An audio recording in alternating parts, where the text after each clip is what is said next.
Modern dating has increasingly become a marketplace where love takes a backseat to social and economic capital. In an era dominated by dating apps, social media, and hyperconnectivity, relationships are often evaluated through a lens of utility rather than emotional depth. People no longer ask, do we share values and chemistry, but rather, what can this person do for me? Whether it's financial stability, social clout, or professional networking, dating has morphed into a transactional exchange. The language of romance has been replaced by the cold calculus of status. Instagram followers, job titles, income brackets, and even the neighborhoods people live in now serve as proxies for compatibility. Love, in its purest form, has been commodified, reduced to a series of checkboxes that prioritize external validation over genuine connection. Swipe culture has turned human connection into a game where the higher status players win. Apps like Tinder, Bumble, and Hinge operate on algorithms that reward photogenic appeal, curated lifestyles, and elite credentials. Users don't just present themselves, they brand themselves, optimizing profiles to attract the most desirable matches. The result? A hierarchy where the top 10% of users, typically the most conventionally attractive, wealthy, or socially connected, receive the majority of attention, while everyone else competes for scraps. This system doesn't just mirror status obsession, it reinforces it, conditioning people to see potential partners as resumes rather than souls. The more time people spend in this environment, the more they internalize the belief that love is something you earn by climbing the social ladder, not something you find through vulnerability and authenticity. Instagram and TikTok have turned relationships into public performances where the goal isn't intimacy, it's impression management. Couples don't just date, they document, staging photo ops that showcase luxury vacations, designer gifts, and envy-inducing experiences.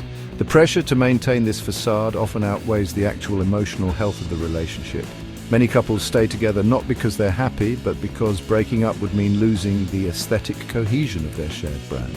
Meanwhile, singles curate their online personas to appear as high-value prospects, emphasizing material success over personal depth. The tragic irony: the more people invest in projecting an idealized version of love, the less capable they become of experiencing the messy, imperfect reality of it. Dating has become a side hustle for many, with people approaching romance like a second job. From LinkedIn-style dating profiles to networking event speed dating, the lines between personal and professional life have blurred. Ambitious individuals often seek partners who can elevate their careers, whether through direct connections, shared industry prestige, or simply the optics of being with someone successful. The language of corporate hustle culture, high value, low effort ROI, return on investment, has infiltrated dating advice, reducing human connection to a series of strategic maneuvers. Love is no longer about two people growing together. It's about leveraging each other's status to climb faster. In the past, relationships had room to breathe. People met organically, built friendships, and let attraction develop naturally. Today, dating is a high-speed audition process where hesitation is penalized. If you don't immediately impress with your job title, physique, or social proof, you're discarded for someone who does. The concept of dating potential is vanishing. People want finished products, not works in progress. This impatience kills the magic of slow-burning romance, where love grows through shared experiences rather than instant gratification. Instead of asking, could I fall for this person over time? Daters now ask, do they meet my standards right now? A mindset that prioritizes static status over dynamic connection. The pressure to date within or above one's perceived social tier has never been stronger. People fear settling not just emotionally, but socially. Being seen with someone who lacks the right job, education, or lifestyle feels like a personal failure. This mentality turns relationships into status symbols, where a partner's worth is measured by external benchmarks rather than personal fulfillment. The tragic consequence: many dismiss potentially great matches because they're too worried about how their peers will judge them. Love becomes secondary to maintaining appearances. Being single is no longer just a relationship status, it's a brand. Social media glorifies the independent single life where freedom is synonymous with luxury travel, expensive hobbies, and a carefully cultivated aura of unattainability. While there's nothing wrong with enjoying singlehood, this trend has warped into a performance where people avoid commitment, not because they're truly content alone, but because they're addicted to the image of self-sufficiency. The underlying message, I don't need you, I'm a catch. This mindset turns dating into a power struggle rather than a search for partnership. Status-driven dating rewards emotional detachment. The more aloof, mysterious, or unbothered you appear, the higher your perceived value. Vulnerability is seen as weakness, something that might scare off high-status prospects. As a result, people hide their true selves, fearing that authenticity will make them look needy or low value. This creates relationships built on facades, where neither person ever truly lets the other in. Love can't thrive under these conditions, it starves. With endless options at their fingertips, daters have become addicted to the idea that someone better is always one swipe away. This paradox of choice doesn't lead to happier relationships, it leads to no relationships, as people perpetually hold out for a mythical, perfect partner who checks every status box. The more people shop for love like they're browsing Amazon, the less capable they become of committing to anything real. The antidote to status-obsessed dating is conscious rebellion. Seek connection over clout, value emotional availability over Instagram aesthetics. Date someone because they make you laugh, not because they'll impress your followers. Real love isn't found in the spotlight, it's built in the quiet, uncurated moments where status doesn't matter. The most radical act in modern dating, choosing authenticity over algorithm. Modern celebrity relationships have become aspirational blueprints that distort reality. Power couples flaunt curated perfection. Private jet getaways, designer wardrobes, and orchestrated romantic gestures that require teams of stylists and publicists. Social media amplifies this illusion, making ordinary people believe love should look like a Kardashian-level production. The result? Unrealistic expectations that no real relationship can fulfill. Daters now chase the aesthetic of a high-status romance rather than the substance of one. They expect constant grand gestures, photogenic chemistry, and a seamless merge of lifestyles, ignoring the fact that even celebrity marriages are often contractual arrangements built on branding, not authenticity. When real relationships inevitably fail to meet these manufactured standards, disillusionment sets in, fueling a cycle of dissatisfaction and perpetual partner hopping. Self-proclaimed dating gurus preach a gospel of high-value men and women, reducing human worth to a checklist of superficial traits. For men, it's income, physique, and dominance. For women, it's youth, beauty, and submission. This regressive mindset frames relationships as power struggles rather than partnerships, where the goal isn't mutual growth but leverage. The language itself is dehumanizing. People aren't individuals with depth, but assets to be acquired or liabilities to avoid. This rhetoric thrives because it offers the seductive illusion of control in an uncertain world.